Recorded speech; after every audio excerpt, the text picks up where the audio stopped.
மாண்புமிகு முதலமைச்சர் திரு மு.க. ஸ்டாலின் அவர்களின் தலைமையிலான திராவிட மாடல் அரசு மேலும் ஒரு சாதனையை நிகழ்த்தி இருக்கிறது.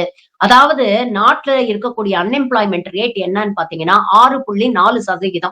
இதுதான் நேஷனல் ஆவரேஜ். ஆனா தமிழ்நாட்டுடைய அன்எம்ப்ளாய்மென்ட் ரேட்ட ஸ்டாலின் அரசு வெகுவாக குறைத்து 5.2%க்கு கொண்டு வந்திருக்குது. Which is way below the national average. 2021ஆம் வருடம் திமுக அரசு ஆட்சி அமைத்த போது இங்கே இருக்கக்கூடிய வேலையில்லா திண்டாட்டத்துடைய சதவிகிதம் 6.8ஆக இருந்தது. இப்போ அத கன்சிஸ்டன்டா குறைச்சு 5.2%க்கு கொண்டு வந்திருக்கிறாங்க. இது ஒரு பக்கம்னா, இன்னொரு பக்கம் பாத்தீங்கன்னா, நம்ம தமிழ்நாடுடைய எக்கானமிய கன்சிஸ்டன்டா 6.9%ல மெயின்டைன் பண்ணி வரலாற்று சாதனையை படைத்திருக்கிறது.